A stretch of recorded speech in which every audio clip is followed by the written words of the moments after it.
आज के टॉपिक में हमने लिया है हिंदी साहित्य का इतिहास, जिसमें हिंदी साहित्य का काल विभाजन अलग अलग विद्वानों द्वारा और उसका नामकरण के कौन से काल का क्या नाम रखा गया है। हिंदी साहित्य के इतिहास के प्रमुख ग्रंथों का भी इसमें वर्णन किया है हमने, यानी कि पूरे हिंदी साहित्य के इतिहास और साथ में आदिकाल का भी इसमें समावेश किया गया है और इसकी संपूर्ण व्याख्या की है हमने ये हिंदी साहित्य का इतिहास और आदिकाल का, जिसमें जितने भी महत्वपूर्ण बिंदु हैं हमने सभी को इसमें शामिल किया है और साथ ही साथ 100 प्रश्न एमसीक्यू प्रश्न जो कि बहुविकल्पी टाइप के प्रश्न होंगे, 100 प्रश्नों को भी हमने इसमें शामिल किया है। तो आपको हिंदी साहित्य और आदिकाल से संबंधित कोई भी डाउट शेष नहीं रह जाएगा। तो चलिए शुरू करते हैं। हिंदी साहित्य का इतिहास। पहला बिंदु है कि अतीत के तथ्यों का वर्णन और विश्लेषण जो कि कालक्रमानुसार होता है, इतिहास कहलाता है। यानी कि जो अतीत यानी कि बीता हुआ समय और उसके तथ्यों का जो विश्लेषण किया जाता है और काल क्रमानुसार के इतने सन में ये हुआ, इसके बाद ये हुआ, इसके बाद ये हुआ, ये काल क्रम के अनुसार यानी कि समय के अनुसार जो वर्णन किया जाता है उसे हम इतिहास कहते हैं। और जब यही इतिहास साहित्य के अध्ययन के लिए किया जाए तो उसे हम साहित्य का इतिहास बोलते हैं।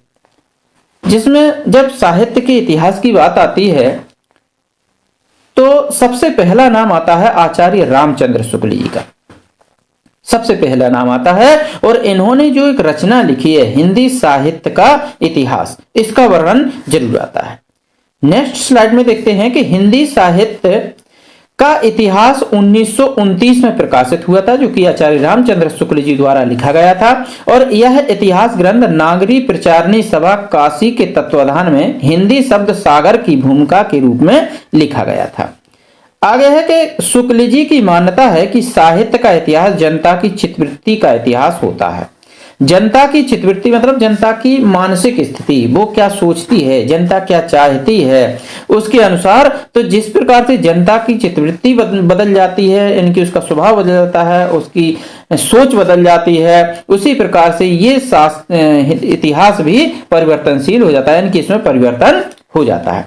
शुक्ल जी ने कालों का नामकरण प्रधान प्रवृत्ति यानी कि कई प्रवृत्तियों के आधार पर विद्वानों ने कालों का निर्धारण किया है अपने अपने अनुसार, विवेक के अनुसार।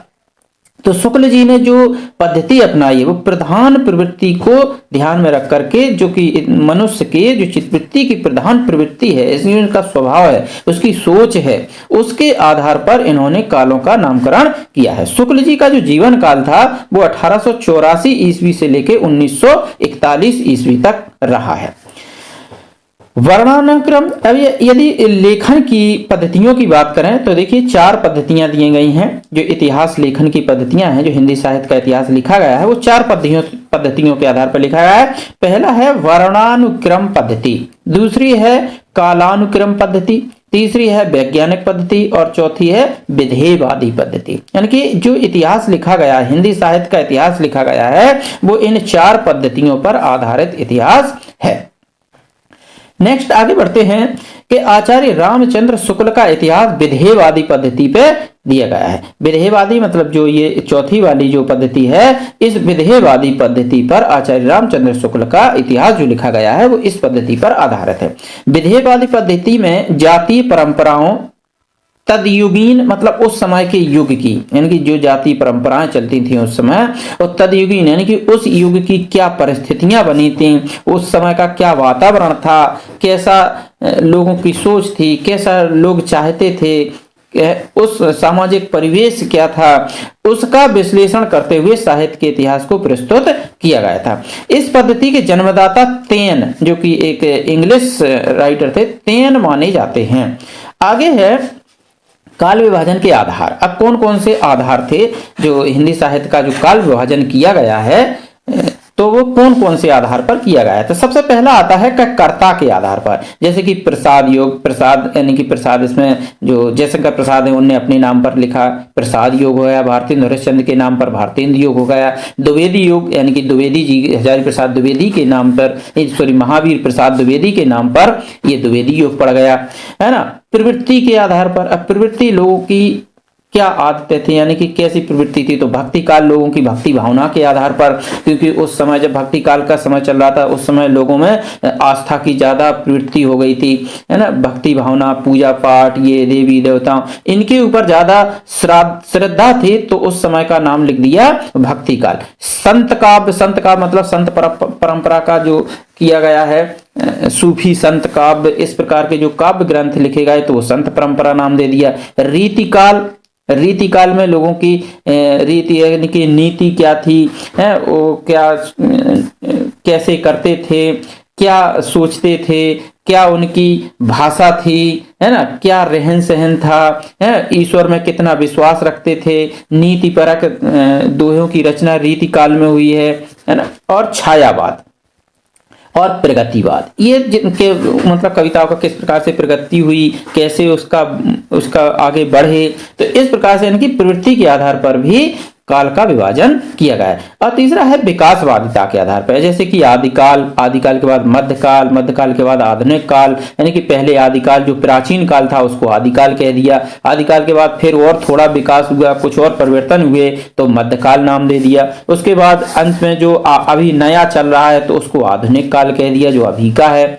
आगे बढ़ते हैं कि हिंदी के प्रमुख इतिहासकारों द्वारा किया गया काल विभाजन। अब कुछ इतिहासकार जो हिंदी के रहे हैं उन्होंने बहुत से काल विभाजन किए हैं। उनके सबसे पहले देखते हैं जो हिंदी का काल विभाजन आता है, या जब भी हिंदी की बात होती है हिंदुस्तान में, तो गारसा दत्तासी और शिव सिंह सेंगर, इन्होंने काल विभाजन तो नहीं किया, लेकिन नाम जरूर इनका आता है, क्योंकि हिंदी को दिशा और दशा देने वाले गारसा दत्तासी महत्वपूर्ण हैं, जो एक फ्रेंच साहित्यकार थे, और ये जो भी रचना करते थे वो ज्यादातर फ्रेंच भाषा में करते थे।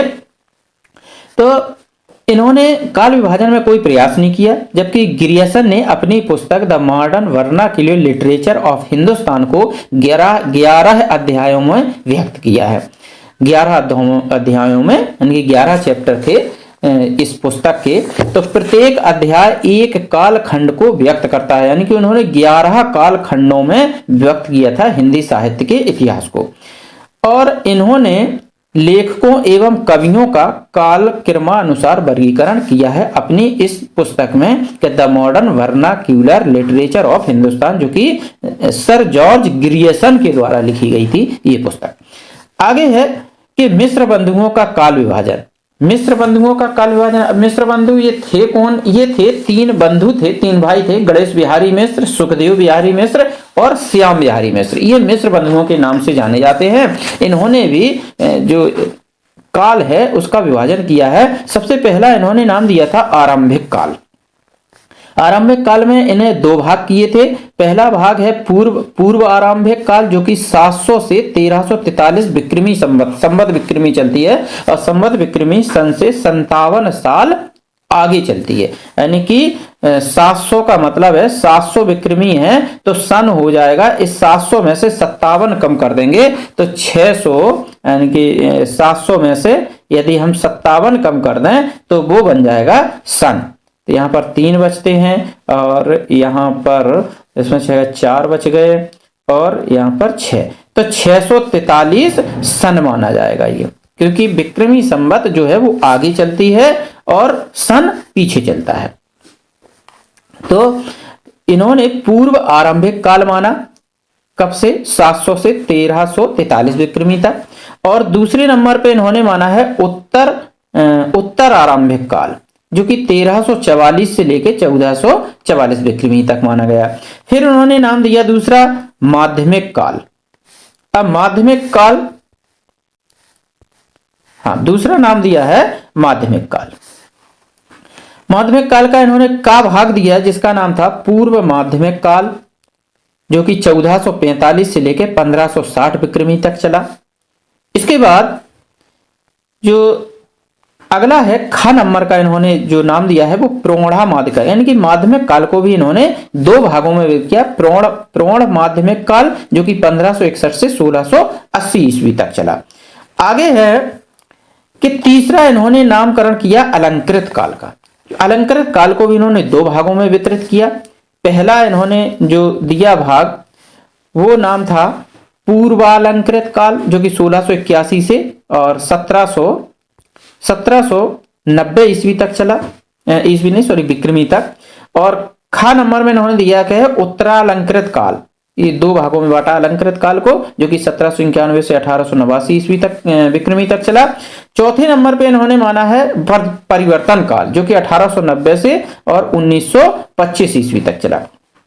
पांचवें का माना है इन्होंने वर्तमान काल जो कि 1926 विक्रमी से लेके अब तक चल रहा है। ये मिस्र बंधुओं द्वारा जो काल विभाजन किया गया है वो ये है।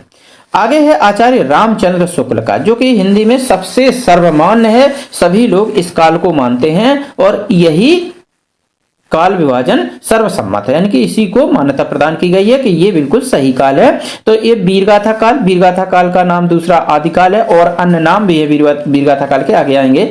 तो संवत 1050 विक्रमी से 1375 विक्रमी तक ये वीरगाथा काल का समय आचार्य रामचंद्र शुक्ल जी ने माना। दूसरे नंबर पर आता है भक्ति काल जो कि जिसको पूर्व मध्य काल के नाम से भी जाना जाता है और ये संवत 1375 से 1700 विक्रमी तक आती है। और तीसरा नंबर पे आता है रीतिकाल जो कि आचार्य रामचंद्र शुक्ल ने माना है इसको, जिसको उत्तर मध्यकाल भी बोलते हैं और ये संवत 1700 से 1900 विक्रमी तक माना जाता है। चौथा काल है गद्यकाल, ये जिसको आधुनिक काल भी नाम देते हैं, गद्यकाल भी नाम दिया है और आधुनिक काल भी दिया है, जिसको संवत 1900 से लेके 1984 तक और फिर आगे नई कविता वगैरह ये है तो वो अब तक भी चल रहा है, यानी कि यही जो आधुनिक काल है वो आज तक यही सर्वमान्य यही चल रहा है। आगे है कि डॉक्टर राम कुमार वर्मा ने भी काल विभाजन किया है हिंदी साहित्य का। पहला इन्होंने दिया है संधि काल जो कि 750 विक्रमी से 1000 विक्रमी माना है इन्होंने। दूसरा चारण काल नाम दिया इन्होंने जो 1000 विक्रमी से 1375 विक्रमी तक माना गया है। तीसरा नाम इन्होंने भी भक्ति काल नाम दिया है जो कि 1375 विक्रमी से 1700 विक्रमी तक दिया है। चौथा रीतिकाल नाम दिया डॉक्टर रामकुमार वर्मा ने काल विभाजन का रीतिकाल नाम दिया जो कि 1700 विक्रमी से 1900 विक्रमी तक माना जाता है, ये विक्रमी है यहाँ पर। आधुनिक काल पांचवा इन्होंने नाम, इन्होंने आचार्य रामचंद्र शुक्ल ने तो 4 भागों में बांटा है और इन्होंने जो हिंदी साहित्य का इतिहास है वो 5 भागों में बांटा है और 5वां भाग है आधुनिक काल जो कि 1900 विक्रमी से अब तक बराबर चल रहा है। अगला है डॉक्टर गणपति चंद्र गुप्त ने भी काल का विभाजन किया है। अब वो काल विभाजन किस प्रकार से किया है देखिए। पहला है इन्होंने आरंभिक काल माना जो कि 1184 ईस्वी से 1350 ईस्वी तक इन्होंने माना। दूसरा मध्यकाल, मध्यकाल को इन्होंने 2 भागों में बांटा है डॉक्टर गणपति चंद्र गुप्त ने। का नंबर का है पूर्व मध्यकाल जो कि 1350 से 1500 ईस्वी तक।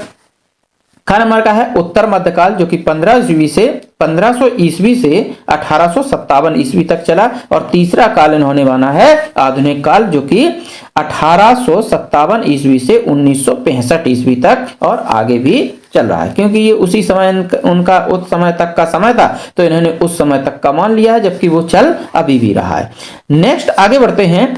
आगे दिया है कि विभिन्न काल खंडों के नामकरण। अब कुछ काल खंडों के अलग अलग नाम भी दिए हुए हैं, तो वो नाम कौन कौन से दिए हैं देखते हैं। देखिए पहला दिया है वीरगाथा काल जो आदिकाल नाम है। आदिकाल के 7 नाम हैं। वीरगाथा काल जो कि वीरगाथा काल जो नाम दिया है वो दिया है आचार्य रामचंद्र शुक्ल ने। आदिकाल नाम दिया है हजारी प्रसाद द्विवेदी जी ने, जी आदिकाल के ही नाम हैं सभी के। चारण काल नाम दिया है डॉक्टर रामकुमार वर्मा ने। बीज वपन काल दिया है महावीर प्रसाद द्विवेदी ने। सिद्ध सामंत युग दिया है राहुल सांकृतायन ने। और आरंभिक काल नाम दिया है मिश्र बंधुओं ने। और प्रारंभिक काल नाम दिया है डॉक्टर गणपति चंद्र गुप्त ने। ये 7 काल जो 7 नाम हैं ये आदिकाल के ही नाम है, यानी कि आदिकाल के ही ये पर्यायवाची हैं 7 नाम। ये एक दूसरे के पर्यायवाची, यानी कि आदिकाल को ये 7 नामों से जाना जाता है। आगे है दूसरा पूर्व मध्यकाल। पूर्व मध्यकाल का नाम भक्ति काल दिया है आचार्य रामचंद्र शुक्ल ने। तीसरा आता है उत्तर मध्यकाल। उत्तर मध्यकाल के 3 नाम है, एक तो रीतिकाल है जो कि आचार्य रामचंद्र शुक्ल ने दिया है, और दूसरा है अलंकृत काल जो कि मिश्र बंधुओं ने दिया है, और तीसरा है श्रृंगार काल। ये श्रृंगार ऐसा लिखा जाता है, श्रृंगार इसमें थोड़ा गलत लिखा है, श्रृंगार काल, तो ये आचार्य विश्वनाथ मिश्र जी ने लिया है इसका नाम। आगे है चौथा आधुनिक काल। अब आधुनिक काल के देखते हैं कौन कौन से नाम हैं। पहला है गद्य काल जो कि आचार्य रामचंद्र शुक्ल ने दिया है, दूसरा है वर्तमान काल जो कि मिश्र बंधुओं ने दिया है, और तीसरा है आधुनिक काल जो कि डॉक्टर गणपति चंद्र गुप्त ने दिया है ये नाम। आगे बढ़ते हैं, हिंदी साहित्य के इतिहास के कुछ प्रमुख ग्रंथ हैं। तो सबसे पहला ग्रंथ जो माना जाता है, जो कि फ्रेंच भाषा में लिखा गया था, गारसा द तासी द्वारा इतवार द ला लिटरेचर एंदोई ए हिंदुस्तानी, जो कि 1839 ईस्वी में इसका प्रकाशन हुआ था। दूसरे हैं शिव सिंह सेंगर, जिन्होंने शिव सिंह सरोज लिखी 1883 ईस्वी में। तीसरा है George Grierson the modern vernacular literature of Hindustan, 1888 ईस्वी में इन्होंने लिखी। मिश्र बंधुओं द्वारा लिखी गई है मिश्र बंधु विनोद, जो कि 1913 में। 5वें नंबर पे है रामचंद्र शुक्ल, जिन्होंने हिंदी साहित्य का इतिहास लिखा 1929 ईस्वी में। और 6वें हैं हजारी प्रसाद द्विवेदी, जिन्होंने 3 ग्रंथ लिखे हैं हिंदी साहित्य के इतिहास के ऊपर, जिस पहला है हिंदी साहित्य की भूमिका, दूसरा है हिंदी साहित्य का आदिकाल, तीसरा है हिंदी साहित्य उद्भव और विकास। आइए कुछ और जानते हैं और कौन कौन से ग्रंथ हैं हिंदी साहित्य के इतिहास के महत्वपूर्ण ग्रंथ हैं। जैसे डॉक्टर धीरेन्द्र वर्मा ने लिखा है हिंदी साहित्य, डॉक्टर भगीरथ मिश्र ने हिंदी काव्य शास्त्र का इतिहास, डॉक्टर नगेंद्र ने रीति काव्य की भूमिका, विश्वनाथ प्रसाद मिश्र ने हिंदी साहित्य का अतीत, प्रभुदयाल मीतल ने चैतन्य संप्रदाय और उसका साहित्य इस नाम से लिखी है ये किताब। परशुराम चतुर्वेदी ने उत्तरी भारत की संत परंपरा ये ग्रंथ लिखा है। डॉक्टर मोतीलाल मुनारिया राजस्थानी भाषा और साहित्य और राजस्थानी पिंगल साहित्य, ये 2 रचनाएं लिखी हैं। आगे है डॉक्टर नलिन विमोचन शर्मा हिंदी साहित्य का इतिहास दर्शन, ये इन्होंने लिखी कृति। पंडित महेश दत्त शुक्ल हिंदी काव्य संग्रह लिखा। पंडित राम नरेश त्रिपाठी ने कविता कौमुदी 2 भागों में लिखा। बाबू श्याम सुंदर दास ने हिंदी भाषा और साहित्य नामक रचना की। और सूर्यकांत शास्त्री ने हिंदी साहित्य का विवेचनात्मक इतिहास, और कृपा शंकर शुक्ल ने आधुनिक हिंदी साहित्य का इतिहास, जबकि आचार्य चतुरसेन शास्त्री ने हिंदी साहित्य का इतिहास, ये पुस्तकें लिखी। आगे नागरी प्रचारणी सभा काशी द्वारा हिंदी साहित्य का बृहद इतिहास, जो कि 18 खंडों में है, जिसके 6 भाग रीतिकाल का संपादन डॉक्टर नगेंद्र ने किया है। इसके बाद है डॉक्टर बच्चन सिंह, जिन्होंने आधुनिक हिंदी साहित्य का इतिहास ये पुस्तक लिखी। डॉक्टर राम स्वरूप चतुर्वेदी, जिन्होंने हिंदी साहित्य और संवेदना का विकास ये पुस्तक लिखी। डॉक्टर टीकम सिंह तोमर, जिन्होंने हिंदी वीर काव्य की रचना की। आगे है आदिकाल के बारे में जानते हैं कि आदिकाल 1000 ईस्वी से 1350 ईस्वी तक का इसका समय माना जाता है।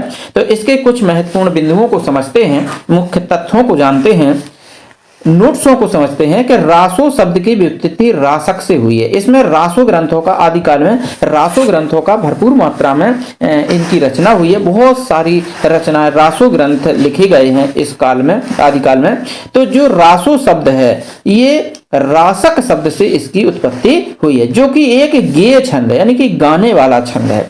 पृथ्वीराज रासो वीर रस प्रधान रचना है, जो कि चंद्रवरदाई द्वारा लिखी गई एक रचना है।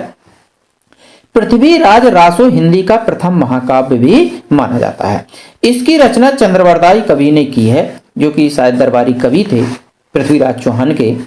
बीसल देव रासो श्रृंगार रस प्रधान रचना है। विजयपाल रासो और हमीर रासो अपभ्रंश की रचना है। अपभ्रंश भाषा का भी काफी प्रभाव पड़ा है हमारी हिंदी भाषा पर। तो ये 2 रचनाएं विजयपाल रासो और हमीर रासो, ये अपभ्रंश भाषा की रचनाएं हैं। आगे है अधिकतर रासो काव्य अप्रमाणिक है, मतलब जो रासो ग्रंथ है वो प्रमाणिक नहीं है, उनकी प्रमाणिकता सिद्ध नहीं होती है। जैसे कि विद्यापति ने कीर्तिलता और कीर्ति पताका नाम के जो काव्य ग्रंथ हैं वो अपभ्रंश भाषा में लिखे हैं। आगे आदिकाल के कुछ प्रमुख ग्रंथ हैं। अच्छा, वो थे जो ग्रंथ अभी जो हमने देखे हैं वो ग्रंथ थे हिंदी साहित्य के इतिहास से संबंधित ग्रंथ, और ये जो ग्रंथ देख रहे हैं हम ये हैं आदिकाल के प्रमुख ग्रंथ, जो आदिकाल की प्रमुख पुस्तकें हैं, जो आदिकाल के प्रमुख काव्य ग्रंथ हैं वो ये दिए गए हैं। सबसे पहले हैं चंद्रवरदाई, जो कि पृथ्वीराज रासो इन्होंने लिखा, जो 1343 ईस्वी में रचना की इन्होंने।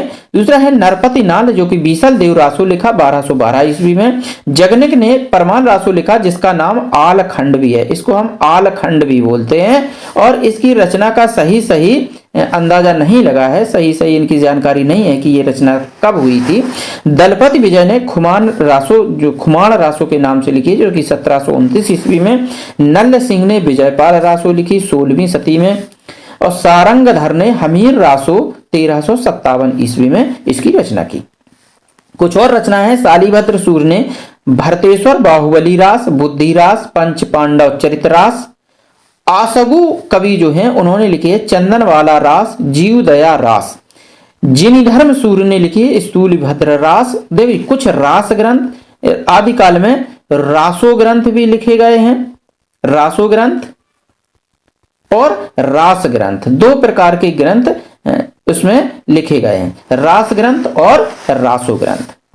तो जो यहां पर अब दिए जा रहे हैं, इससे पहले जो दिए थे वो थे रासो ग्रंथ। इनमें देखना सभी में रासो रासो रासो रासो रासो रासो, ये सभी रासो ग्रंथ हैं, इन्हें रासो ग्रंथ के नाम से जानते हैं। और ये सभी रास ग्रंथ हैं। देखिए सब में रास लिखा होगा, रास है, रास रास रास, सभी ये रास ग्रंथ है। इनकी स्थूलभद्र रास लिखा है जिनीधर्म सूर्य ने, विजय सेन सूर्य ने रैवंत गिरिरास, सुमति गुणी ने नेमीनाथ रास, प्रज्ञा तिलक कवि ने कक्षुली रास लिखा, सार मूर्ति ने जिनी पद्म सूरी रास लिखा, उदयवंत ने गौतम स्वामी रास, ये इन ग्रंथों की रचना की, जो कि ये आदिकालीन ग्रंथ हैं।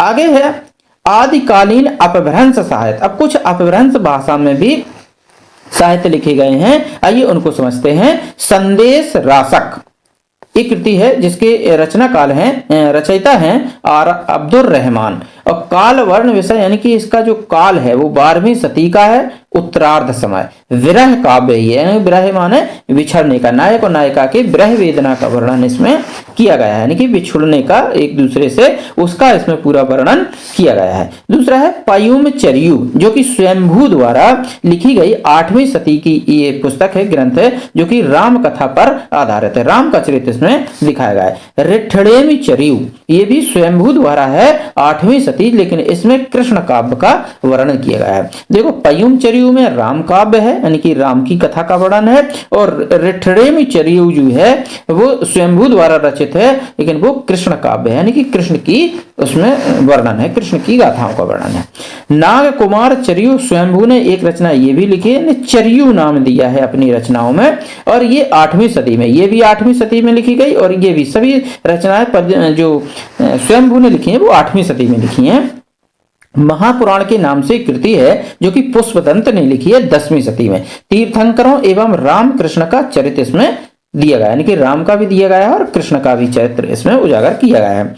भविष्यत कथा ये है धनपाल के द्वारा, जो कि 10वीं सदी में लिखी है। बड़े पुत्र भविष्यदत्त की कथा का इसमें वर्णन, बड़क माने बनिया का पुत्र, उसके बारे में इसमें कथा का वर्णन इस ग्रंथ में किया गया है।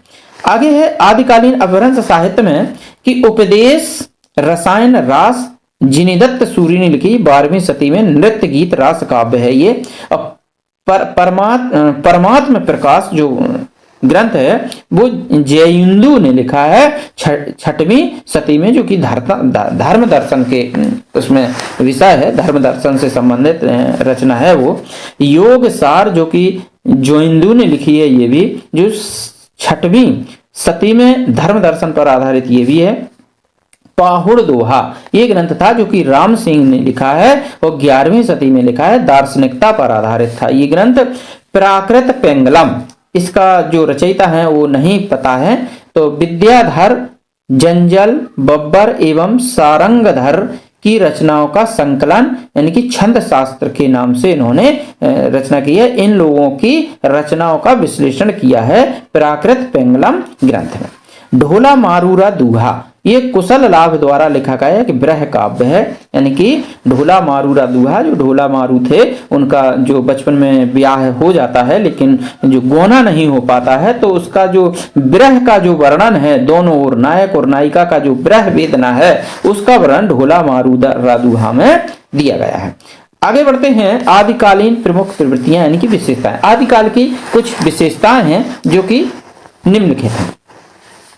पहली विशेषता है कि आदिकाल में लिखे गए ग्रंथों में ऐतिहासिकता का अभाव है, क्योंकि ये ऐतिहासिक ग्रंथ नहीं है, ये उसी समय के राजा लोग होते थे, उनके दरबार में जो कवि थे तो राजा की प्रशंसा में ये ग्रंथ लिखे जाते थे। तो इतिहास का इसमें अभाव रहता है, क्योंकि उस समय जो होता था उसी को ये थोड़ा बढ़ा चढ़ा करके कवि राजाओं को प्रसन्न रखने के लिए इन ग्रंथों की रचना कर देते थे।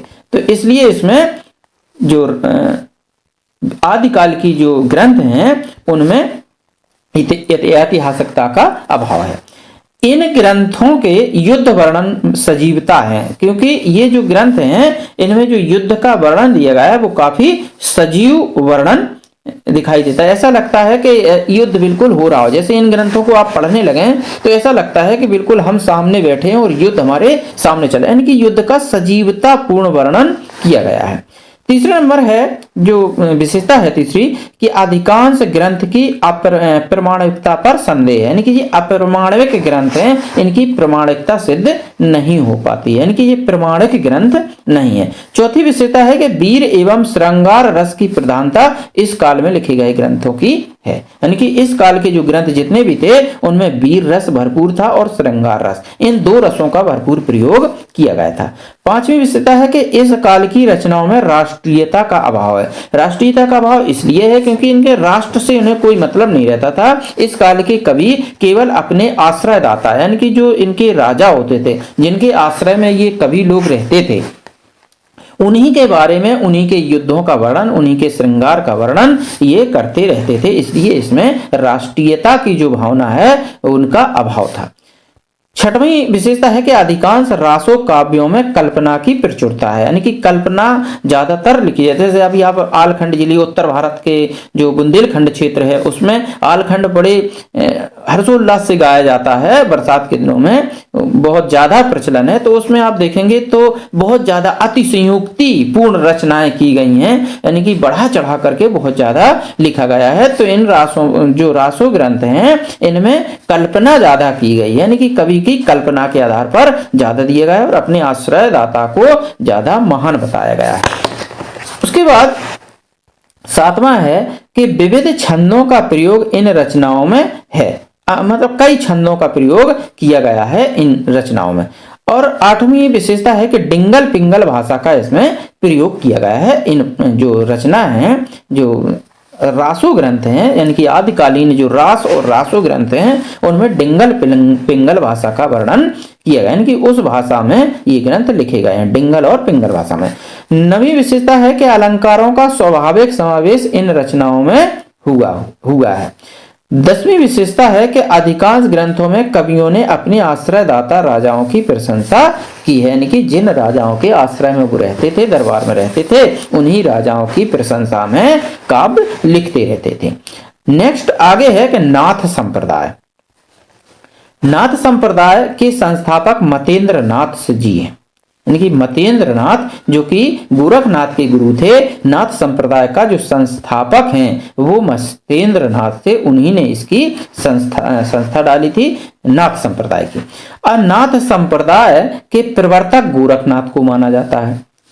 अभी जो इससे पहले कई परीक्षाओं में इसका बहुत विवाद हुआ था इन प्रश्नों पर कि नाथ संप्रदाय के संस्थापक कौन थे या नाथ संप्रदाय के प्रवर्तक, तो इसमें काफी विवाद रहा था, कोर्ट तक मामला गया था एक भर्ती में। तो इसमें नाथ संप्रदाय वाले क्वेश्चन पे बहुत विवाद होता था कि मतेंद्र नाथ हैं कि गोरखनाथ हैं इसके संस्थापक। तो संस्थापक हैं मतेंद्र नाथ, लेकिन उनके जो शिष्य थे गोरखनाथ, उन्होंने उसको प्रवर्तक माने जाते हैं कि उन्होंने उसको आगे बढ़ाया, यानी कि उसका प्रवर्तन किया। अब जो नाथों का समय था वो 12वीं सदी से 14वीं शताब्दी तक था। इसके बाद डॉक्टर पीताम्बर दत्त बड़थवाल ने गोरखनाथ की रचनाओं का संकलन गोरखवाणी नामक ग्रंथ में किया है, जो कि गोरखनाथ की रचना, गुरु गोरखनाथ जो थे मत्स्येंद्र नाथ के शिष्य थे, इनकी गुरु गोरखनाथ के जो गुरु थे वो मत्स्येंद्र नाथ थे, और इनकी जो रचनाएं थी वो गोरखवाणी में ये जो कवि थे पीताम्बर दत्त बड़थवाल, इन्होंने इनका वर्णन किया है। उसके बाद है गोरखनाथ की रचनाओं में गुरु महिमा, इंद्रिय निग्रह, प्राण साधना, वैराग्य, कुंडली जागरण एवं शून्य समाधि का वर्णन किया गया है नाथ संप्रदाय में। यानी कि जो गोरखनाथ की रचनाएं थी उनमें इतने विषयों को शामिल किया गया है, इन विषयों पर ज्यादा ध्यान दिया गया है गोरखनाथ की रचनाओं में। आगे है नाथ संप्रदाय के कुछ और महत्वपूर्ण बिंदु हैं कि गोरखनाथ ने 60 चक्रों वाला योग मार्ग हिंदी साहित्य में चलाया, यानी कि गोरखनाथ ने एक 60 चक्र वाला योग मार्ग अपनाया था, और गोरखनाथ ने अपने शिष्यों को नारी से दूर रहने का उपदेश दिया। गोरखनाथ का मानना था कि नारी दुख की खान है, यानी कि नारी से व्यक्ति को दूर रहना चाहिए, ऐसा गोरखनाथ जी का मानना था। तो उन्होंने अपने जितने भी उनके शिष्य थे, उनके चेले थे, उन्होंने जो गोरखनाथ थे उन्होंने अपने सभी शिष्यों से ये कहा था कि आप नारी से दूर रहेंगे। नाथों की संख्या 9 मानी गई है, जिसमें मत्स्येंद्रनाथ, जालंधरनाथ और गोरखनाथ ही प्रमुख हैं, जो कि शिव के उपासक हैं। यानी कि जो नाथ संप्रदाय था वो शिव आदिनाथ माने जाते हैं, यानी कि शिव इनके आराध्य माने जाते हैं। आगे है सिद्ध साहित्य। सिद्ध साहित्य बौद्ध धर्म की 2 शाखाएं हुई। एक हुई जो कि सिद्ध साहित्य है वो बौद्ध धर्म से ही बौद्ध धर्मावलंबी लोगों में था, जिसमें 2 शाखाएं बनी थी, एक हीनयान और दूसरी वज्रयान। तो जो वज्रयान थे वो सिद्ध कहलाए, यानी कि जो वज्रयान लोग थे वो सिद्ध कहलाए, और राहुल सांकृत्यायन के अनुसार सिद्धों की संख्या 84 मानी गई है। सिद्ध लोग अपने नाम के पीछे पा जोड़ते थे, जो भी नाम होता था उसमें लास्ट में पा जोड़ देते थे, जैसे कि सरहपा, लुयप्पा, सबरपा, डोमियप्पा, इस प्रकार का पा इन सिद्ध साहित्य के जो कवि थे वो अपने नाम के आगे पा शब्द को जोड़ते थे। सिद्धों का समय 7वीं 8वीं सदी माना जाता है। आगे है सिद्ध साहित्य के प्रमुख ग्रंथ। सबसे पहला है सरहपा, जिन्होंने दोहा कोश की रचना 769 ईस्वी में की।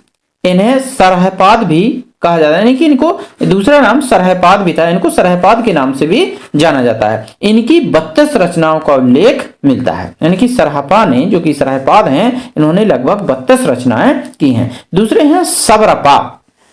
सबरपा ने चर्या पद 780 ईस्वी में लिखा।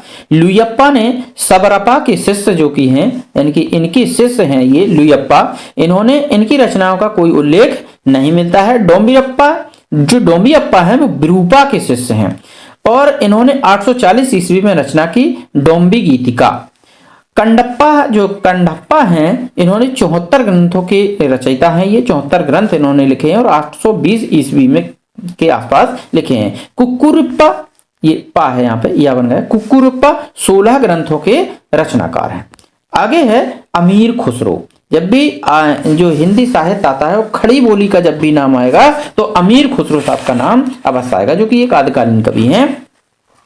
अमीर खुसरो का जन्म एटा जिले के पटियाली गांव में 1255 ईस्वी में हुआ था। अमीर खुसरो को खड़ी बोली हिंदी के पहले कवि के रूप में स्वीकार किया जाता है, यानी कि अमीर खुसरो को हिंदी बोली खड़ी बोली का पहला कवि माना जाता है, क्योंकि खड़ी बोली का इन्होंने ही शुरुआत की है ग्रंथ लिखने में।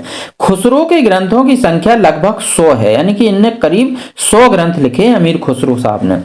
अब 20-21 ही उपलब्ध हैं, लेकिन इनके जो ग्रंथ हैं वो 20-21 ही उपलब्ध हैं, बाकी के ग्रंथों के का पता ही नहीं चल पा रहा है। खुसरो प्रसिद्ध संगीतकार भी थे, यानी कि जो अमीर खुसरो साहब थे वो एक प्रसिद्ध संगीतकार थे और हजरत निजामुद्दीन औलिया के परम शिष्य थे। इन्होंने ही सितार और तबला का आविष्कार किया था, यानी कि जो सितार वादन है और जो तबला वादन है, जो वादक यंत्र हैं, वो इन्होंने अमीर खुसरो साहब ने ही ये दोनों यंत्रों का आविष्कार किया था। आगे हैं अमीर खुसरो की रचनाएं।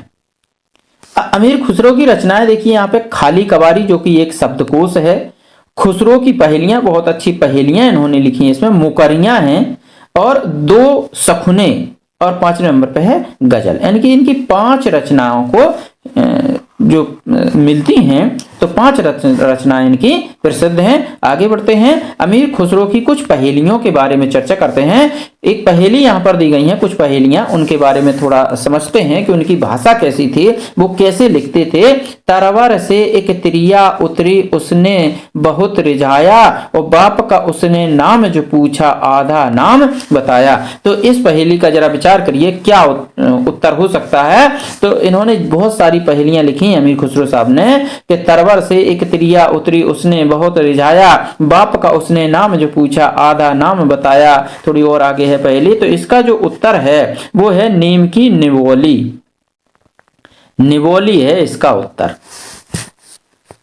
ऐसी ऊटपटांग पहेलियां होती थी इनकी, और ये दिनचर्या जो हमारे जीवन में जो घटनाएं घटती रहती हैं उस आधार पर इन्होंने ये पहेलियां और मुकरियां लिखी हैं। एक अन्य पहेली के एक थाल मोती से भरा सबके सिर पर ओंधा धरा। तो ये आकाश और उसमें तारे, ये आकाश और तारे से संबंधित ये वाली पहेली है। अगली पहेली है कि खीर पकाई जतन से चरखा दिया चलाए, आया कुत्ता खा गया तू बैठी ढोल बजाए। ये अमीर खुसरो साहब की एक बहुत अच्छी रचना है, एक कविता है, और ये इसके पीछे एक कहानी भी है कि एक अमीर खुसरो साहब कहीं एटा जिले के थे, तो यहीं उरई के आसपास की घटना है। सॉरी, ये मैनपुरी, एटा मैनपुरी तरफ की थी।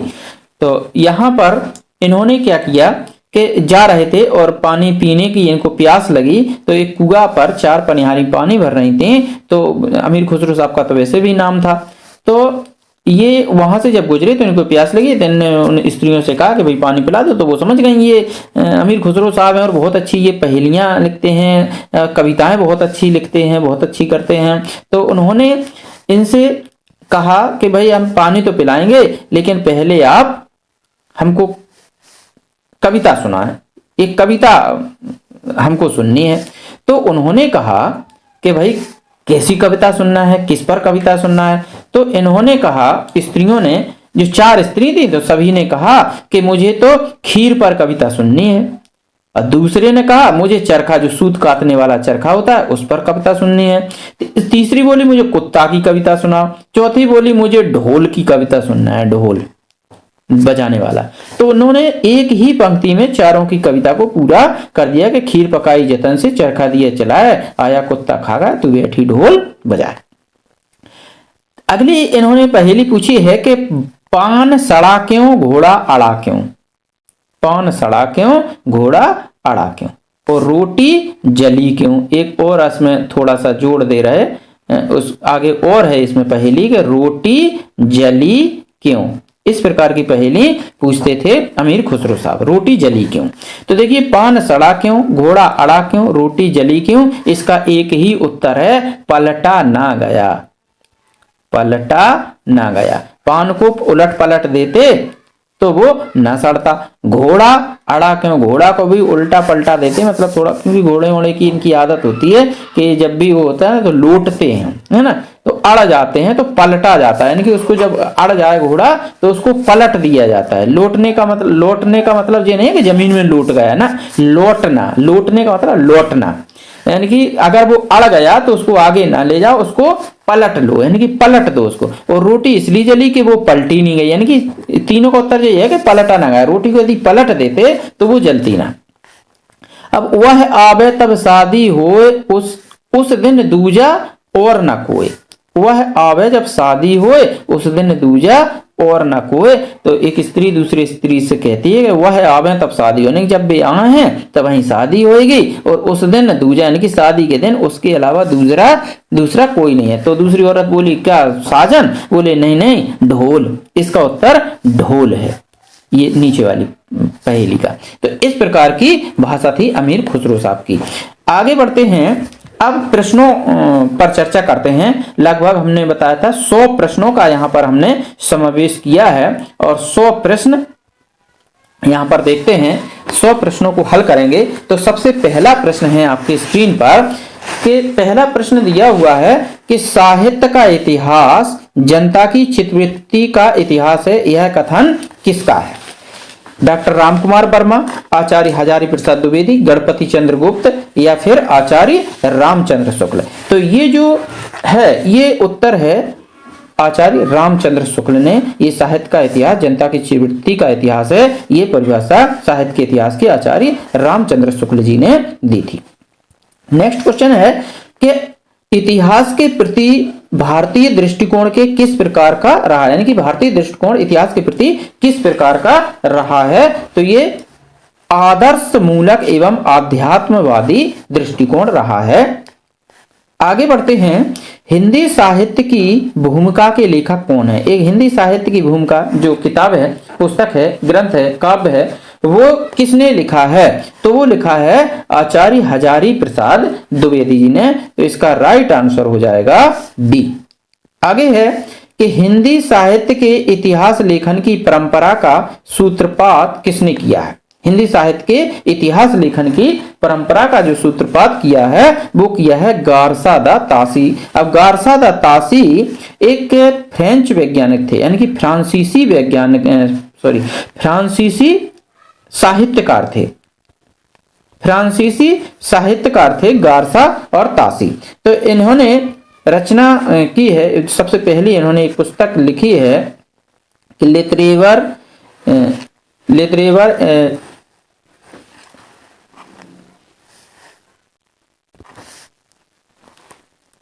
इतवार दाला लितरेवर एंदो, ये हिंदुस्तानी इन्होंने जो ग्रंथ लिखा है, ऐतिहासिक ग्रंथ। तो आगे बढ़ते हैं, अगला है कि आचार्य रामचंद्र शुक्ल के इतिहास ग्रंथ का नाम क्या है? तो इनके इतिहास ग्रंथ का नाम है हिंदी साहित्य का इतिहास। हिंदी साहित्य का अतीत जो ये ग्रंथ है, ये ग्रंथ लिखा था विश्वनाथ प्रसाद मिश्र जी ने। विश्वनाथ प्रसाद मिश्र जी ने ये ग्रंथ लिखा था। रसमीमांसा ये भी रामचंद्र शुक्ल का ग्रंथ है। रसमीमांसा आचार्य रामचंद्र शुक्ल जी द्वारा लिखा ग्रंथ है, लेकिन ये आलोचना है, ये इतिहास ग्रंथ नहीं है, ये एक आलोचना ग्रंथ है। ये आलोचना है रामचंद्र शुक्ल का ही, लेकिन ये आलोचना है। और ये जो लास्ट में दिया है हिंदी साहित्य का वैज्ञानिक इतिहास, ये है डॉक्टर गणपति चंद्र गुप्त जी ने लिखा है। डॉक्टर गणपति चंद्र गुप्त जी ने, गणपति चंद्र गुप्त ने ये लिखा है। आगे बढ़ते हैं, छठवां प्रश्न है कि इनमें से असत्य कथन को छांटना है। असत्य कथन कौन सा है? तो देखिए, शुक्ल जी का इतिहास ग्रंथ सन 1929 ईस्वी में आया था, बिल्कुल ये सही ग्रंथ है। गारसा दा तासी हिंदी साहित्य के इतिहास के प्रथम लेखक हैं, ये भी सही है। शिव सिंह सरोज ने लगभग 1000 कवियों का विवरण किया है, ये भी सही है। यदि कथन गलत है तो हिंदी साहित्य का आदिकाल डॉक्टर नरेंद्र की रचना है, ये कथन गलत है, ये इनकी रचना नहीं है, ये रचना है आचार्य हजारी प्रसाद द्विवेदी जी की। हजारी प्रसाद द्विवेदी जी की ये रचना है। आगे बढ़ते हैं कि इनमें से अशुद्ध जोड़ा छांटना है। अशुद्ध जोड़ा कौन सा है? राजस्थानी भाषा और साहित्य मोतीलाल मीनारिया ने लिखा है, बिल्कुल सही है। इसके बाद है हिंदी साहित्य का वैज्ञानिक इतिहास, डॉक्टर गणपति चंद्र ने लिखा है, ये भी सही है। हिंदी साहित्य का वैज्ञानिक इतिहास सर जॉर्ज गिरियसन और शिव सिंह सरोज ने, शिव सिंह सेंगर। देखिए, शिव सिंह सरोज जो है ये शिव सिंह सेंगर ने लिखी है, ये भी बिल्कुल सही है। यदि गलत है तो सी नंबर की गलत है, क्योंकि हिंदी साहित्य का वैज्ञानिक इतिहास ये सर जॉर्ज ग्रियर्सन ने नहीं लिखा है। आगे बढ़ते हैं, हिंदी साहित्य के सर्वप्रथम इतिहास ग्रंथ का रचनाकाल क्या माना जाता है? तो ये रचना है 1839 ईस्वी में। और ये गारसा दत्तासी की इस्तवाद दाला लितरेवर या हिंदुस्तानी, ये वाली रचना है 1839 में लिखी गई थी, जो कि हिंदी साहित्य के सर्वप्रथम इतिहास ग्रंथ माना जाता है। आगे है कि हिंदी साहित्य का इतिहास सर्वप्रथम किस भाषा में लिखा गया था। तो हिंदी साहित्य का जो इतिहास लिखा गया था सर्वप्रथम फ्रेंच भाषा में लिखा गया था, और ये गारसादा तासी ने लिखा था। आगे है, उस इतिहास ग्रंथ का नाम बताइए जिसमें लगभग 5000 कवियों का संकलन किया गया है। तो वो है मिस्र बंधु विनोद। इसमें लगभग 5000 कवियों का संकलन किया गया है, और ये मिस्र बंधु हैं वो, ये जो अभी थोड़ी इस स्लाइड में बताया था कि गणेश बिहारी मिश्र, सुखदेव बिहारी मिश्र और श्याम बिहारी मिश्र, ये तीनों कवि मिस्र बंधु के नाम से जाने जाते हैं। आगे है, हिंदी वीर काव्य के रचयिता कौन हैं। हिंदी वीर काव्य के रचयिता कौन हैं। तो हिंदी वीर काव्य के रचयिता टीकम सिंह तोमर जी हैं, जो कि एक बृहद रचना है। चलिए आगे बढ़ते हैं। नागरी प्रचारणी सभा द्वारा प्रकाशित हिंदी साहित्य के बृहद इतिहास के कुल कितने खंड हैं। तो इसमें है 18 खंड, यानी कि हिंदी जो नागरी प्रचारणी सभा द्वारा प्रकाशित की गई है हिंदी साहित्य का बृहद इतिहास, उसमें 18 खंड दिए गए हैं, और हर एक खंड एक काल को दर्शाता है। आगे यह कि नागरी प्रचारणी सभा काशी द्वारा प्रकाशित हिंदी साहित्य के बृहद इतिहास के 6वें खंड यानी कि रीति काल के संपादक के कौन हैं। तो ये हैं डॉक्टर नगेंद्र जी, इसके संपादक डॉक्टर नगेंद्र हैं। आगे बढ़ते हैं, कविता कौमुदी की रचयिता कौन है, यानी कि जो कविता कौमुदी ग्रंथ था उसके रचयिता कौन है। तो यह है राम नरेश त्रिपाठी जी। आगे बढ़ते हैं, हिंदी साहित्य का इतिहास दर्शन नामक ग्रंथ के लेखक कौन है। हिंदी साहित्य इतिहास का दर्शन, इस ग्रंथ के लेखक कौन है। तो इस ग्रंथ के लेखक हैं डॉक्टर नलिन विमोचन शर्मा। आगे है कि इनमें से कौन सी पुस्तक हजारी प्रसाद द्विवेदी की नहीं है। तो ये इसमें जो हजारी प्रसाद द्विवेदी की जो पुस्तक नहीं है वो ये वाली नहीं है, बी नंबर की रीति काव्य की भूमिका, ये हजारी प्रसाद द्विवेदी की नहीं है, ये नगेंद्र जी की यानी कि डॉक्टर नगेंद्र की ये रचना है, नगेंद्र की रचना है ये। आगे बढ़ते हैं, रीति काल को अलंकृत काल की संज्ञा किसने दी है।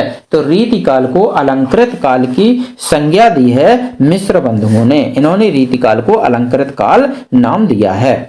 आगे है, शुक्ल जी ने आदिकाल का क्या नामकरण किया है। तो शुक्ल जी ने आदिकाल का जो नामकरण किया है वो वीर गाथा काल नाम दिया है आदिकाल को। आगे बढ़ते हैं, किस इतिहास लेखक ने हिंदी साहित्य का प्रारंभ 1050 विक्रमी से स्वीकार किया है। तो ये किया है आचार्य रामचंद्र शुक्ल जी ने। शुक्ल जी ने आधुनिक काल का नाम क्या रखा है। तो शुक्ल जी ने आधुनिक काल का नाम रखा है गद्य काल, इन्होंने गद्य काल नाम दिया है आधुनिक काल का। आगे है कि पूर्व मध्य काल के लिए शुक्ल जी ने क्या नाम दिया है। तो शुक्ल जी ने पूर्व मध्य काल का नाम दिया है भक्ति काल, इन्होंने भक्ति काल का है। पहला इन्होंने आदिकाल जिसको वीरगाथा काल कहते हैं, दूसरा भक्ति काल नाम दिया है इन्होंने पूर्व मध्य काल का। अगला प्रश्न है कि शुक्ल जी ने कालों का नामकरण किस आधार पर किया है। तो शुक्ल जी ने कालों का नामकरण लोगों की प्रवृत्ति की प्रधानता के आधार पर किया है। आगे है कि आदिकाल को चारण काल किसने कहा। आदिकाल को चारण काल कहा था राम कुमार वर्मा ने। डॉक्टर राम कुमार वर्मा के काल विभाजन में हिंदी साहित्य का प्रारंभ कब से माना जाता है। तो ये माना जाता है 750 विक्रमी से। डॉक्टर गणपति चंद्र गुप्त आधुनिक काल का प्रारंभ कब से मानते हैं। तो ये मानते थे 1857 ईस्वी से। इनमें से कौन सा नाम आदिकाल के लिए नहीं दिया गया है। ये आदिकाल के कुछ नाम हैं, एक नाम आदिकाल का नहीं है, तो वो कौन सा है जो आदिकाल उसको नहीं कहते हैं। तो वो है संधि काल। संधि काल को आदिकाल नहीं कहते हैं, जबकि आदिकाल तो कहते हैं, चारण काल भी कहते हैं और सिद्ध सामंत युग भी कहते हैं, लेकिन संधि काल आदिकाल को नहीं कहते हैं।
राहुल सांकृत्यायन हिंदी का पहला कवि किसे मानते हैं? तो ये राहुल सांकृत्यायन हिंदी का पहला कवि ये मानते हैं सरहपाद को, जिनका दूसरा नाम सरहपा भी है। आगे है कि सरहपाद का समय सांकृत्यायन जी के अनुसार क्या था? तो ये था 7वीं सदी। हिंदी का पहला ग्रंथ कौन सा है? तो हिंदी का पहला ग्रंथ श्रावकाचार है। आगे है श्रावकाचार के रचयिता कौन हैं? तो श्रावकाचार के रचयिता हैं देवसेन। अगला प्रश्न है कि श्रावकाचार की रचना कब हुई थी? तो श्रावकाचार की रचना जो हुई थी वो हुई थी 933 ईस्वी में। अगला है जगनिक द्वारा रचित वीर रस प्रधान ग्रंथ का नाम क्या है? तो ये ग्रंथ था परमाल रासो, जो कि आलखंड के नाम से जाना जाता है। अगला है कि आलखंड किस रचना का लोकप्रिय नाम है? तो ये है परमाल रासो का नाम ही आलखंड है। अगला है कि पृथ्वीराज रासो के विषय में कौन सी धारणा अधिक उपयुक्त है? तो ये है अर्ध प्रमाणिक, यानी कि जो पृथ्वीराज रासो ग्रंथ है वो अर्ध प्रमाणिक है। आधे तो प्रमाण उसके मिलते हैं लेकिन आधे प्रमाण नहीं मिलते हैं। आगे है कि बीसल देव रासो का प्रधान रस क्या था? तो बीसल देव रासो का प्रधान रस था श्रृंगार रस। बीसल देव रासो की जो रचना थी वो श्रृंगार रस प्रधान रचना थी। आगे इनमें से हिंदी का प्रथम महाकाव्य किसे माना जाता है? इनमें से जो दिए गए हैं तो हिंदी का प्रथम जो महाकाव्य माना जाता है इनमें से वो माना जाता है पृथ्वीराज रासो को, लेकिन इसको पूरी तरह इसकी प्रमाणिकता सिद्ध नहीं हो पाई है, अर्ध प्रमाणिक है ये ग्रंथ। आगे है कि पृथ्वीराज रासो के बृहद रूपांतर में कुल कितने सर्ग हैं? तो इसमें जो सर्ग हैं वो 69 सर्ग हैं पृथ्वीराज रासो में। आगे है कि रासो शब्द की व्युत्पत्ति के संबंध में सर्वाधिक उपयुक्त मत कौन सा है? तो इसका जो है कि रासो की व्युत्पत्ति रासक से हुई है, रामायण रसायन से नहीं हुई, रास से नहीं हुई और इससे भी नहीं है। इसका राइट आंसर सी हो जाएगा। आगे है आदिकाल में मनोरंजक साहित्य की रचना किसने की है? तो ये रचना की है अमीर खुसरो साहब ने। आदिकाल के मनोरंजन, इन्होंने मनोरंजन के तौर पर ही मुकरियां और कहावतें या पहेलियां लिखी हैं। गोरखवाणी के संपादक कौन है? तो गोरखवाणी के संपादक हैं पीतांबर दत्त वड़थ्याल, ये इनके संपादक हैं गोरखवाणी, जो कि गुरु गोरखनाथ जी की रचनाओं का संकलन है। इनमें से सही कथन कौन सा? सही यहाँ पर मिसप्रिंट होगा, गलत कथन हमको छांटना है कि इसमें से गलत कथन कौन सा है? अधिकांश रासो काव्य प्रमाणिक हैं, अधिकांश रासो काव्य अप्रमाणिक हैं, बीसल देव रासो वीर रस प्रधान रचना है, पृथ्वीराज रासो वीर रस की प्रधानता है। देखिए इसमें जो गलत कथन है वो ए नंबर का है, अधिकांश रासो प्रमाणिक हैं, प्रमाणिक नहीं है, अप्रमाणिक हैं, अर्ध प्रमाणिक हैं। पूरी तरह प्रमाणिक कोई सभी रासो ग्रंथ नहीं है, बाकी ये तीनों सही हैं, यही गलत कथन है। आगे बढ़ते हैं, सिद्धों की संख्या कितनी है? तो सिद्धों की संख्या 84 बताई गई है, विद्वानों द्वारा सिद्धों की संख्या 84 बताई गई। सिद्धों का उचित समय क्या माना जाता है? तो सिद्धों का उचित समय जो माना जाता है वो 7वीं 8वीं सदी माना जाता है। आगे है कि नारी निंदा किस संप्रदाय में मिलती है? तो नारी निंदा नाथ संप्रदाय में मिलती है, क्योंकि गुरु गोरखनाथ जी उसके प्रवर्तक हैं और उन्होंने अपने शिष्यों को नारी से दूर रहने की सलाह दी है। आगे है इनमें से नाथ संप्रदाय में क्या नहीं है? नाथ संप्रदाय में क्या नहीं है इनमें से?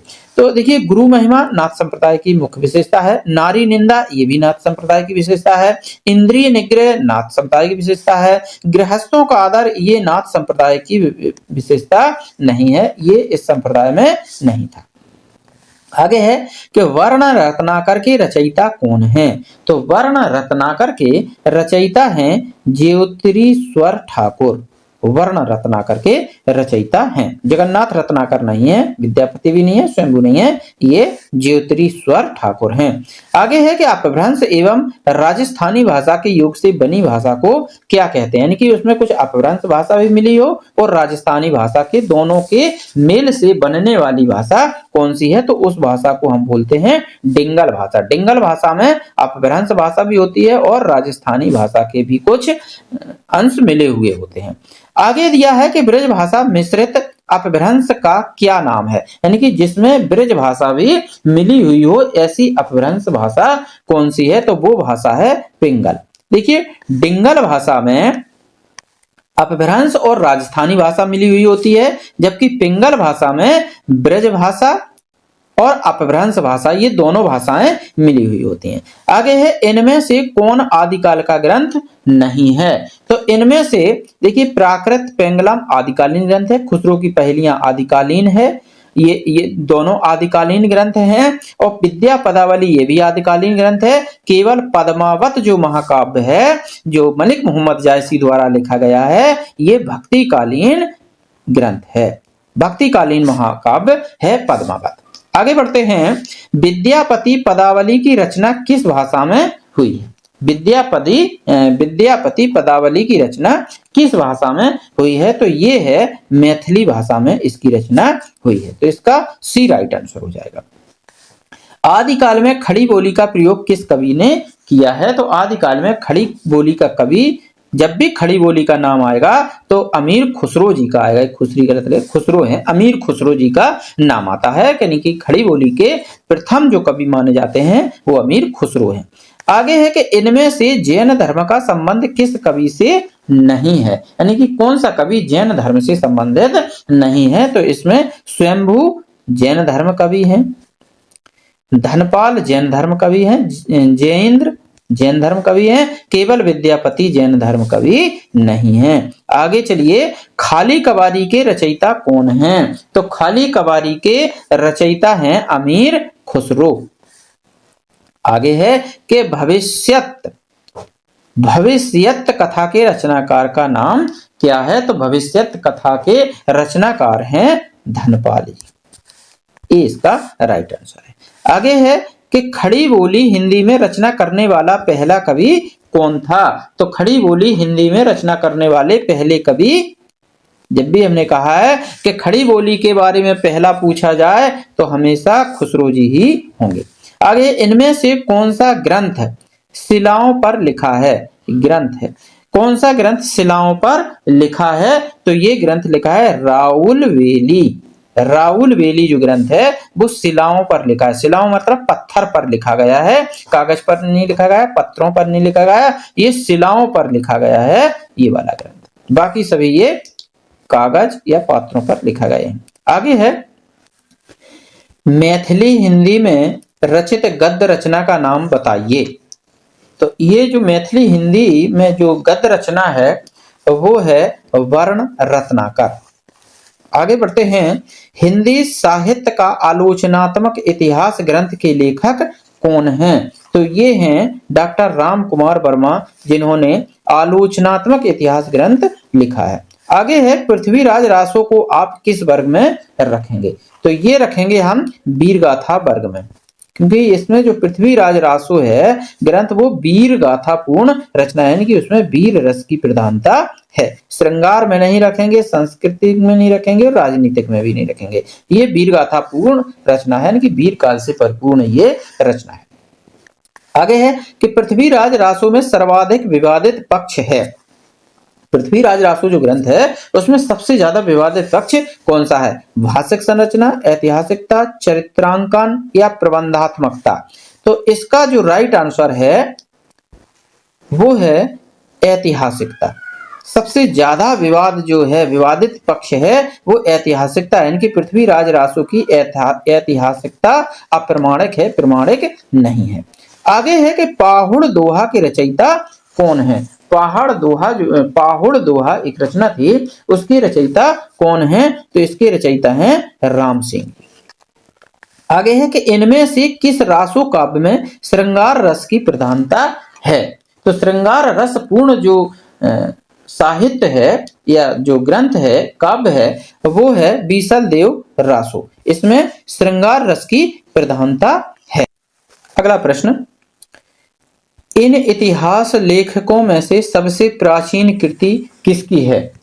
तो इस प्रश्न में जो प्राचीन कृति है वो है शिव सिंह सेंगर की शिव सिंह सरोज रचना। शिव सिंह सरोज इनकी रचना है जो कि सबसे प्राचीन कृति मानी जाती है इन लेखकों में। आचार्य रामचंद्र शुक्ल, गणपति चंद्र शुक्ल और मिश्र बंधुओं में सबसे प्राचीन जो कृति है वो शिव सिंह सेंगर की है।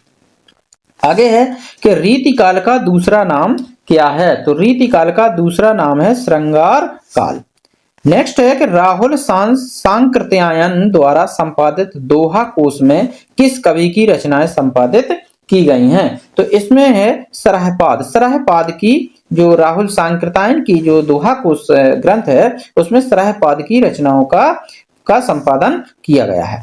आगे है कि आदिकाल में चरित्र काव्य सर्वाधिक किस साहित्य में रचे गए हैं? तो चरित्र काव्य सब साहित्य में जो सबसे ज्यादा लिखे गए हैं वो लिखे गए हैं जैन साहित्य में। जैन साहित्य में चरित्र काव्य सबसे ज्यादा लिखे गए हैं।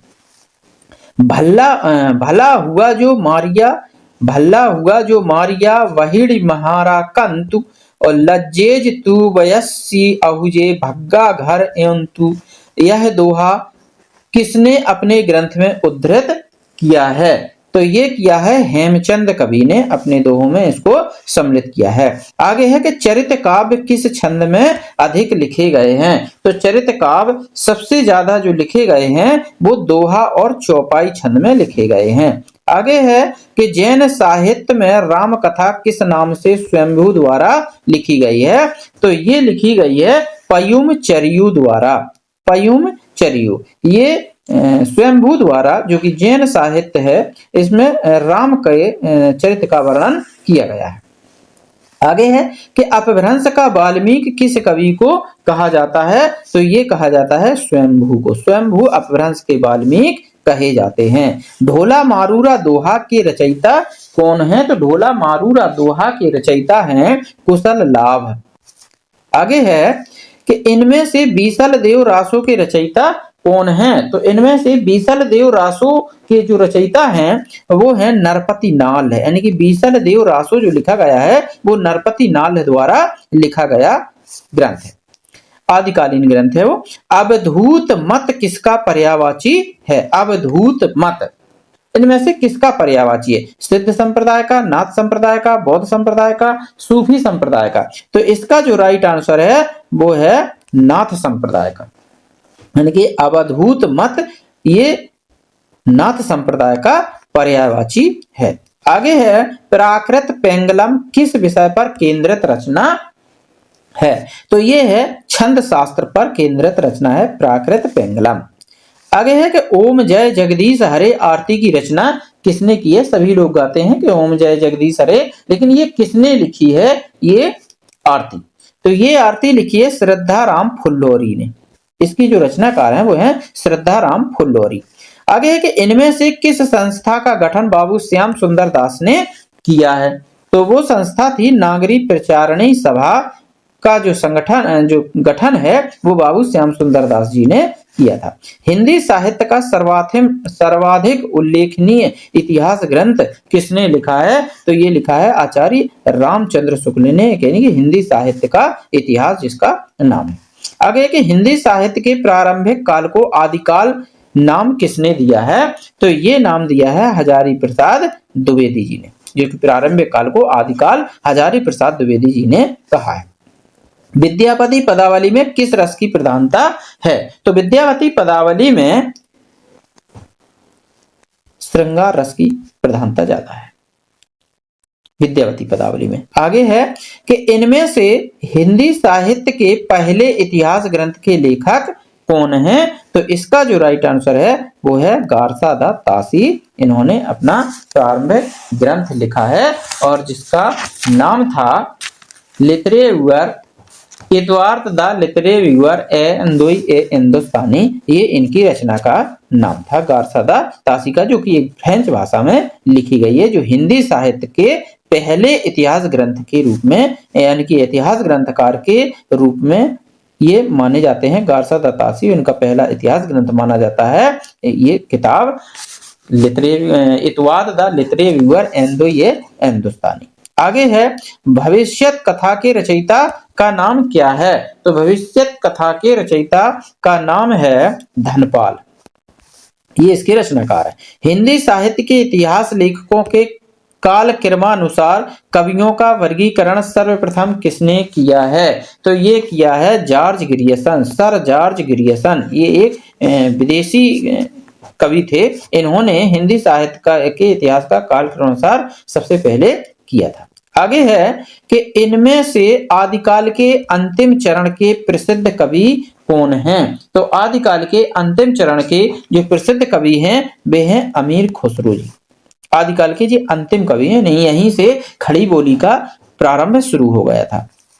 ऐसे रासो ग्रंथ के रचनाकार का नाम बताइए जिसकी रचना अजमेर के शासक से संबंधित है, यानी कि अजमेर के राजा जो थे उनके उसके शासन से संबंधित वो रचनाएं हैं। तो वो कौन से कवि की रचनाएं थी? तो वो रचनाएं थी नरपति नाल। नरपति नाल जो थे अजमेर के राजा जो थे उनके दरबारी कवि हुआ करते थे।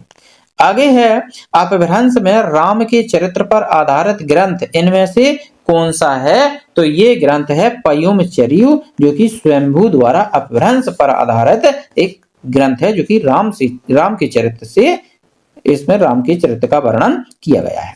आगे है कि निम्नलिखित में सूचियों को सुमेलित करते हुए सही कूट का चयन कीजिए। और सही कूट का चयन करना है इसमें, ये आगे अगली स्लाइड में है इसका कि लेखक दिए गए हैं, इधर पुस्तक का नाम दिया गया है कि हजारी प्रसाद द्विवेदी हिंदी साहित्य का इतिहास, क्या इनकी है ये। आचार्य रामचंद्र शुक्ल हिंदी साहित्य का आलोचनात्मक इतिहास, गणपति चंद्र गुप्त की हिंदी साहित्य की भूमिका, या डॉक्टर राम कुमार वर्मा हिंदी साहित्य का वैज्ञानिक। तो इनको मिलान करना है, यानी कि ये कूट दिए गए हैं, इनको ए से, यानी कि ये वाली रचना कौन सी है इनकी है, कि ये इनकी है, कि ये इनकी है, कौन की है, ये रचना यहाँ पर बतानी पड़ेगी। तो आगे जानते हैं कूट इसमें कौन कौन सा है। इसका राइट आंसर बी होगा कि हजारी प्रसाद द्विवेदी की जो रचना है वो है हिंदी साहित्य का आलोचनात्मक इतिहास। हिंदी साहित्य का आलोचनात्मक इतिहास, यानी कि ए से तीसरा मिल जाएगा, बी से पहला वाला मिलेगा। अब बी से पहला वाला कौन सा मिलेगा? भाई हिंदी साहित्य का इतिहास, ये आचार्य रामचंद्र शुक्ल का है।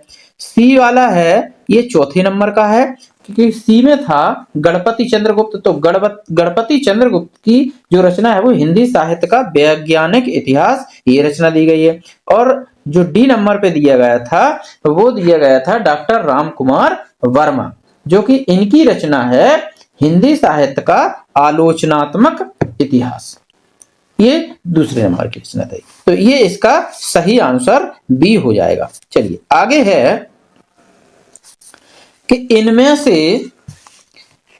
से जगनिक की रचना कौन सी है?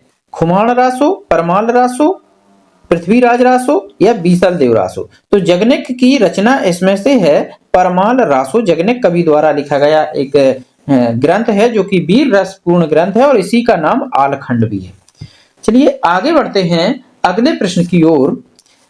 आलखंड किस रासो का यानी कि कहा जाता है, यानी कि आलखंड किस रासो का ग्रंथ का उपनाम है, यानी कि उसी को आलखंड भी कहते हैं और उसी को हम परमाल रासो भी कहते हैं, इसलिए ए इसका राइट आंसर हो जाएगा। आल्हा ऊधल की वीरता का उल्लेख किस रासो ग्रंथ में मिलता है? तो जैसा कि पता है कि आलखंड में मिलता है और आलखंड का मतलब है परमाल रासो से, यानी कि परमाल रासो का ही दूसरा नाम आलखंड है, इसलिए सी इसका राइट आंसर हो जाएगा।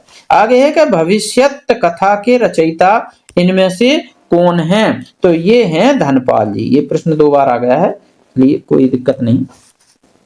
आगे है कि निम्नलिखित इतिहास ग्रंथों को उनके प्रकाशन वर्ष के बढ़ते क्रम में व्यवस्थित कीजिए। तो इसका कौन सा उत्तर सही है? देखिए, हिंदी साहित्य का इतिहास, शिव सिंह सरोज, मिश्र बंधु विनोद, हिंदी साहित्य का वैज्ञानिक इतिहास, क्या ये सही है? बढ़ते क्रम में है क्या ये? मतलब पहले ये लिखा गया, फिर ये, फिर ये, फिर ये, ऐसे लिखा गया है, या फिर ये है कि हिंदी साहित्य का वैज्ञानिक इतिहास, फिर हिंदी साहित्य का इतिहास, फिर मिश्र बंधु विनोद, या फिर शिव सिंह सरोज, या फिर ये है कि शिव सिंह सरोज पहले, फिर मिश्र बंधु विनोद, फिर हिंदी साहित्य का इतिहास, फिर हिंदी साहित्य का वैज्ञानिक स्थान।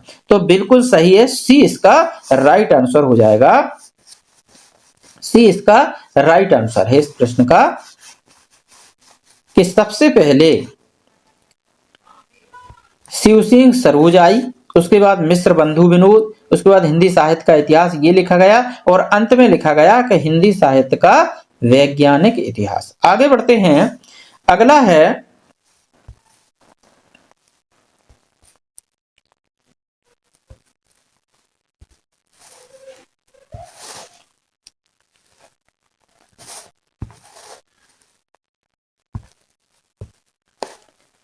हिंदी साहित्य का इतिहास दर्शन ग्रंथ की रचयिता कौन है? तो हिंदी साहित्य इतिहास के दर्शन ग्रंथ की जो रचयिता हैं वो है नलिन विमोचन शर्मा।